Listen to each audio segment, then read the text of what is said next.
Romantic कहानी भाभी देवर। आदित्य अपने कमरे से बाहर आया और बरामदे में बंद हो गया। उसकी अचानक नजर भाभी नंदिनी पर पड़ी, जो छत पर कपड़े पहन रही थी। चांदनी की ख्वाहिशों में उनका चेहरा और भी निखार रहा था। दिल आपको देखने लगा। भाभी नीचे झुकी, हाथों में थाली थी। देवर जी, इतनी रात को अकेले क्यों बैठे हो? आदित्य झंपते ने बोला। बस नींद नहीं आ रही थी भाभी। नंदिनी ने दादी से लैपटॉप करने कहा। फिर चलो चाय बनाओ। दोनों रसोई में चले गए। चाय चॉकलेट समय नंदिनी की चूड़ियों की खनक और मह से आदित्य का मन नामांकित हो रहा था। उसने अपनी ओर से चोरी चोरी देखी। बाकी मिले और एक पल को जैसे सब थमा गए। भाभी झट से नजरें झुका ली, लेकिन मोटरसाइकिल पर झूला तैर गया। आदित्य समझ गया, दिल की बात बिना कहे ही समझ में आ गई। उस रात चांदनी ने अपने बीच एक नया रिश्ता बुना दिया, एक ऐसा रिश्ता जिसमें चुपके चुपके इश्क की मिठास थी और हर मुलाकात में दिल का राज छिपा रहता था। आदित्य शहर से पढ़ाई करके अभी अभी गांव लौटा था। घर में वापसी पर उसकी दुकान थी। सभी लोग खुश थे, लेकिन आदित्य के दिल में एक अजीब सी हलचल थी। उस हलचल की वजह थी उसकी भाभी नंदिनी। नंदिनी घर की सबसे चुलबुली और बेटी थी। घर की मूर्तियां उठाते भी उनके चेहरे पर हमेशा बनी रहती थीं। आदित्य जब जब उसे देखता है, उसे ऐसा लगता है जैसे पूरी दुनिया हो गई हो। शाम का समय था। आंगन में दियों की रोशनी झिलमिला रही थी। नंदिनी पूजा की थाली लेकर आई। उनकी आंखों में एक सार्वभौम था और मुस्कुराहट में अपनापन। आदित्य अदृश्य अदृश्य रह रहा है। नंदिनी ने देखा कि आदित्य कांस्टेंट उसे देख रहा है। वो वाक्य से बोली, क्या हुआ देवर जी, ऐसे क्यों देख रहे हो? आदित्य झंप गया, फिर हकलाते हुए बोला, न नहीं, बस यूं ही। नंदिनी ने सुनीता कर से कहा, अच्छा तो अब देव जी आप ही चुप चुप रहते हैं। पहले तो बहुत बातें करते थे। उसकी प्यारी मुस्कान और चुलबुला कोयल। आदित्य के दिल में हलचल मच गई। उसे एहसास हुआ कि उसके दिल में अब बस एक ही नाम गूंज रहा है, नंद। हर बार जब वो नंदिनी को देखती है तो उसका दिल तेजी से दिखता है। लेकिन ये बात कहे किससे? 3 में नंदिनी आंगन में आई। हाथ में पीतल का लोटा था, शायद तुलसी को पानी का नजारा था। चांदनी की रोशनी में उनका चेहरा और भी चमक रहा था।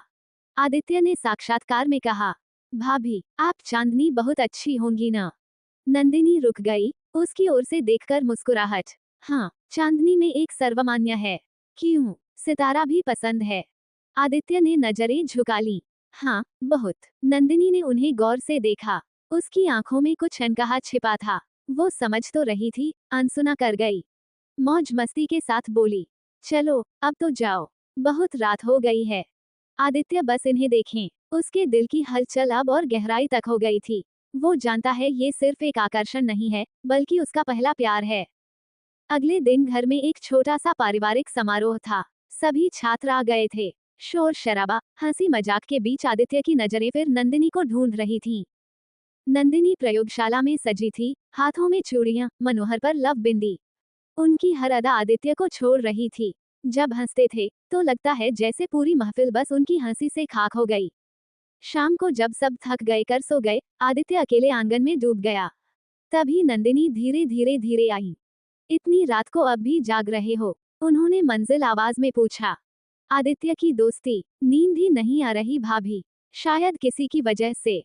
नंदिनी शौकी, फिर झुकी हुई लीन। किसी की वजह से? वो कौन है? आदित्य ने धीरे धीरे कहा, अगर बताओ तो शायद तुम नाराज हो जाओगे। नंदिनी का दिल तेजी से देखने लगा। नाराज क्यों होगी? आदित्य ने विक्की को बुलाया। उसकी आंखों में सच्चाई थी।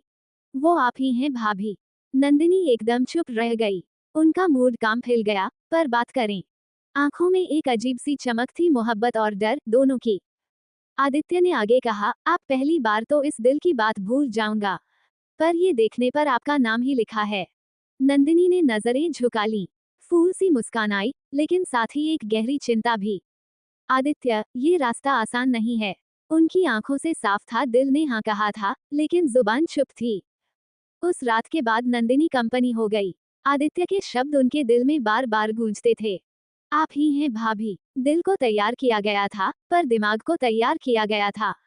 ये रिश्ता समाज क्या कहेगा, घर वाले क्या सोचेंगे, कहीं आदित्य की मोहब्बत एक नादानी तो नहीं? लेकिन जब भी वो आदित्य की मासूम नजरों में दिखते हैं, तो सच्चाई और गहराई साफ नजर आती है। अगली सुबह नंदिनी आंगन में तुलसी को पानी दे रही थी। तभी आदित्य आया। धीरे से बोला, भाभी, कल की बात से अगर आप परेशान हैं तो मैं माफी चाहता हूँ। नंदिनी ने अपनी ओर देखा। उनका मूडी कांपे, लेकिन आवाज धीमी थी। नाराज नहीं हूँ, आदित्य, बस डरती हूँ। किससे? आदित्य ने पूछा। नंदिनी की जोड़ी भर आई। इस मोहब्बत से, इससे जुड़ी मुश्किलों से, अगर किसी को पता चला तो। आदित्य ने धीरे धीरे उनका हाथ थाम लिया। भाभी, मोहब्बत छुपने की बात नहीं होती। और मुझे पता है, आपके दिल में भी वही है। बस आप डर रही हैं। नंदिनी चुपचाप, उनकी नजर झुकी हुई थी, लेकिन हाथ नहीं दिखता था। उनके शैले ही उनका इकरार था। उस पर चांदनी फिर से गवाह बनी। दोस्तों की कहानियों में दोस्ती थी, लेकिन उस पर डर की परछाई भी थी। उस दिन के बाद आदित्य और नंदिनी दोनों बदल गए। नजरें पहले से ज्यादा, मुलाकातें, बातें पहले से मंद और गहरी होती, और मुलाकातें अब चोरी चोरी होने वाली इमारतें।